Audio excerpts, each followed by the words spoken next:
आत्मा आधार प्यारे सभी सुंदर साथ जी के पवित्र श्री चरणों में हम दोनों की ओर से कोटि कोटि सादर दंडवत प्रेम प्रणाम। प्यारे सुंदर साथ जी, हमारे पीछे जो आप ये फोटो देख रहे हैं उसमें हमारी तीनों पूरी धाम है।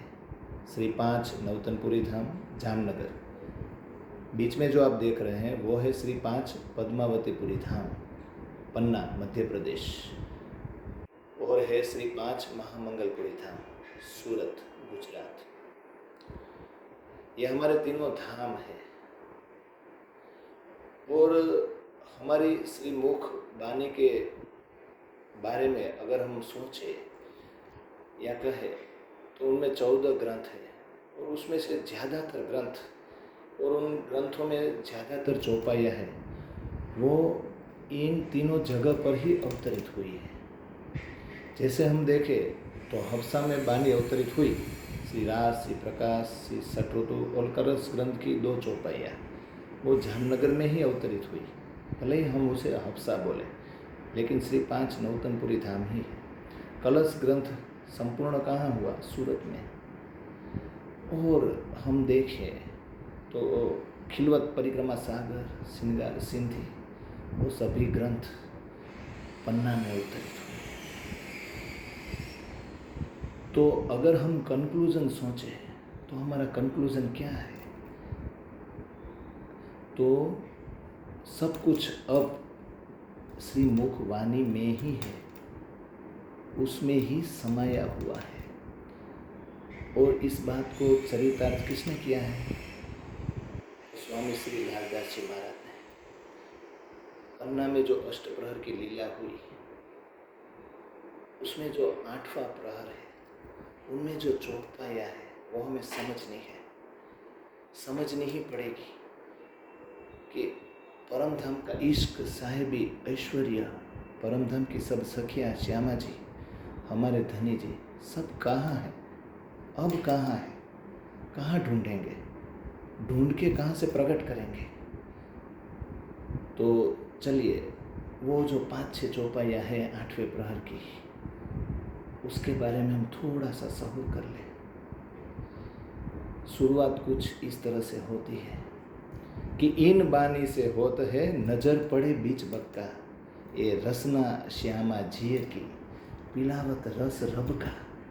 इन बानी से होत है, ये जो श्रीमुख बानी है, जो स्वसम वेद है, जो 5वां वेद है, जिसमें सभी धर्म ग्रंथों का, संतों की बानी का सार आ जाता है। वेद, कते, पुराण, हुसैनी तफसीर, हदीसा, पैगंबरों की बानी, संतों की बानी, सबका सार हमारी श्री मुख बानी में सम्मिलित हो गया है। तो इन बानी से क्या होगा? इन बानी से बहुत ही बड़ा चमत्कार हो गया। जाहिरी चमत्कार नहीं, बातूनी चमत्कार। क्या?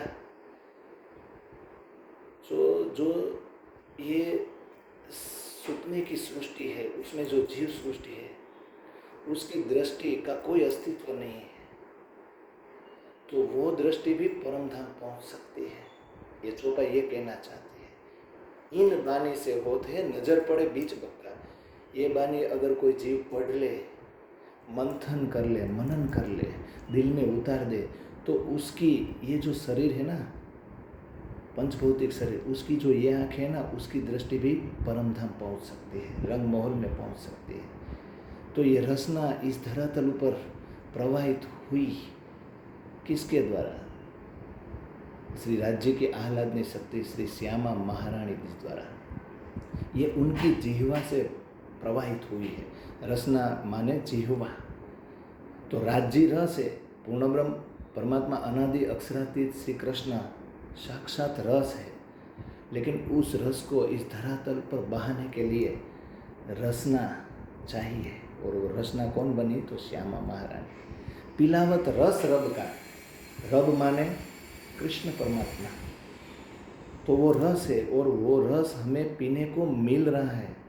जब तक ये ब्रह्मांड रहेगा, ये बानी ऐसे ही है, और रस हम पी रहे हैं और पिएंगे। तो ये बानी का ये महत्व है। और आगे बढ़े लालदास जी, तो लालदास जी हमें क्या समझा रहे हैं? श्री धाम नव भौम है इन बानी के बीच में, सो ठोर है अखंड, ए बानी कहे ऐसे और बानी ऐसी कहे से।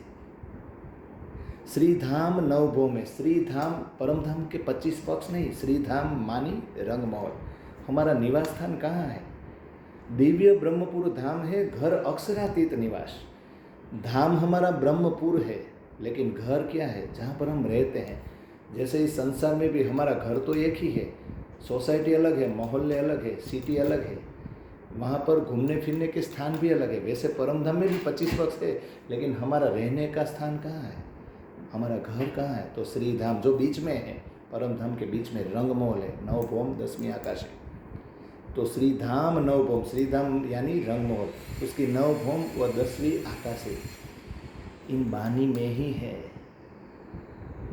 सो ठोर है अखंड, ठोर मानी की जगह, तो रंगमहल अखंड है और अखंड रंगमहल इस बानी के बीच में ही है। हम देख सकते हैं, अगर हम इस बानी में डूबे तो रंगमहल यहाँ पर ही आ जाएगा। हम रंगमहल में विहार कर सकते हैं। ये हम नहीं कह रहे हैं, ये बानी कह रही है और लालदास जी इसका प्रूफ दे रहे हैं 8वें प्रहर में। तो जो लिखा गया है उस पर हमें विश्वास होना चाहिए। और परमधाम के 25 पक्ष के नाम तो सबको विदित है ही, सब जानते ही हैं, लेकिन थोड़े से नाम अगर हम ले लें तो मानिक महल पुखराज और अलंग गिरदवा है, सो सब बानीय बीच में संयम को पहुँचाए। मानिक महल ले लीजिए, पुखराज पहाड़ ले लीजिए, अलंग ले लीजिए, गिरदवाई ले लीजिए, फुलबाग, नूरबाग, अनुबद, जवेरों की नहरों, 24 आस का महल, सब कुछ ले लीजिए। कहाँ पर है? सो सब बानी बीच में, इन बानी में ही छुपा हुआ है। 14 ग्रंथ, 18,758 चौपाई है, उसमें ये एक एक चौपाई, एक एक शब्द साक्षात राज्य है, साक्षात पूर्ण ब्रह्म परमात्मा अनादि अक्षरातीत श्री कृष्ण है। एक भी चौपाई न कम है न ज़्यादा है, एक भी चौपाई, कोई चौपाई सर्वश्रेष्ठ है तो कोई चौपाई निम्न कक्षा की है, ऐसा भेदभाव हमें नहीं करना चाहिए। शुरुआत कहाँ से होती है बानी की? हवे पहला मोजलनी कहूँ बात, वहाँ से लेकर, शुरू से लेकर अंत कहाँ होता है? एक सुरे उड़ाई के दिए दूसरे तेरही ने कायम की। तो शुरू से लेकर अंत तक जो भी वाणी संकलित हुई है ना, उसकी एक एक चौपाई इम्पोर्टेंट है, न एक भी कम न एक भी ज़्यादा। तो हमें इस भेदभाव से बाहर निकलना है। तो इस बानी में ही सब कुछ है, बता दिया है। संयम को पहुँचाए। अगर इस बानी में हम डूबेंगे, इसकी चर्चा करते रहेंगे, इसका ही शौर करेंगे ना, तो यहाँ बैठे बैठे हम मानिक महल पुखराज 25 पक्ष में पहुँच जाएंगे। अब दूसरा तो हम क्या कहें, आठों सागर सुख के बीच टापू मोल मोहलार, सो सब है बानी हमें पहुँचावत साथ हैया। यहाँ बैठे बैठे सुंदर साथ को ये मुख बानी, श्री मुख बानी जो है ना, वो कहाँ पर पहुँचा सकती है? परम धाम के 25 पक्ष में विहार करवा सकती है। तो बानी को पकड़ो, श्री मुख बानी साक्षात धनी है, और अगर धनी को दिल में लाएंगे तो सब कुछ आ जाएगा। ब्रज रास परम धाम सब लीला, धनी पहले आने चाहिए। इसलिए आप हमारे पीछे फोटो देखें ना, तीनों पुरी धाम, तो उसके ऊपर भी एक फोटो है, आज श्यामा जी मूल मिलाओं में विराजमान है, लेकिन उसके नीचे एक चौपाई है, शायद आपको दिखाई नहीं देगी, लेकिन हम बता देते हैं। श्री कलश हिंदुस्तानी में भी ये चौपाई है और सनद ग्रंथ में भी है। तुम आए सब आया, दुख गया सब दूर, कहे महामत ये सुख क्यों करूं, जो दिया मूल अंकुर। तुम आए सब आया, पहले राज्य आने चाहिए। देवचंद्र जी को भी जब दर्शन दिए तो पहले राज्य उनके दिल में बैठे, उसके बाद उनकी नज़र ब्रज रास और परम धाम में पहुंची। मेहराज ठाकुर भी जब सूरत पहुंचे, महामती नाम उनको दिया गया, प्राणनाथ जी नाम उनको मिला, उनको उपाधि मिली। जब वो गादी पर बैठे तो बातुन अर्थ में देवचंद्र जी और पूर्ण ब्रह्म परमात्मा अनादि अक्षरातीत श्री कृष्ण हमारे श्री राज जी महाराज उनके पास आए, उनके अंदर विराजमान हुए। तभी उनकी दृष्टि ब्रज रास और परम धाम में पहुँची। तो पहले कौन आने चाहिए? राज्य आना चाहिए। तो राज्य को लाइए। राज्य मतलब श्री मुखबानी। तो श्री मुखबानी में डूबिए तो राज्य के दिल के अंदर हम प्रवेश करेंगे। और राज्य के दिल के अंदर अगर हम प्रवेश कर देंगे ना, तो वहाँ से तो ये सब उत्पन्न हुआ है। ये सब चीद है। चीद घन में से ही सत, चीद और आनंद है। चीद में से 25 पक्ष बने, सत में से अक्षर बने, आनंद में से श्यामा जी और परम धाम का विस्तार हुआ। लेकिन विस्तार चीद में से हुआ है। तो राज्य के दिल में सब कुछ छुपा हुआ है, तो दिल में घुसना है। हम ये तो कहते हैं कि हे राज्य आप हमारे दिल में आइए, लेकिन राज्य अब ये कह रहे हैं श्री मुखबानी में से कि तुम मेरे दिल में तो आओ, तुम मग्न हो जाओगे। तो हमें राज्य के दिल में भी घुसना है श्री मुखबानी के माध्यम से। और आगे क्या कहे, सब श्री मुखबानी में ही है, वहीं पर रहते अभी, कहीं पर जाके ढूंढने की ज़रूरत नहीं है। राज्य महाराज हमारे घर में, लिविंग रूम में, हमारे बेडरूम तक आ गए। हमें मोहल्ले में भी निकलने की ज़रूरत नहीं है। कितनी बड़ी कृपा है। हक हादी रूहे रहते सो इन बानी में, नित्य विहार करते सो इन बानी से। हक माने राज्य, हादी माने श्यामा जी, रूहे माने हम सब सखिया। सब इस श्री मुख बानी में ही, और नित्य विहार भी ये तीनों यहीं पर कर रहे हैं।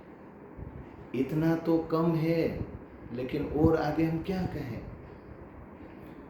और सिफत कहाँ लो कहो पातशाही परवर दिगार, सो इन बानी बीच में सब सैया जाननहार।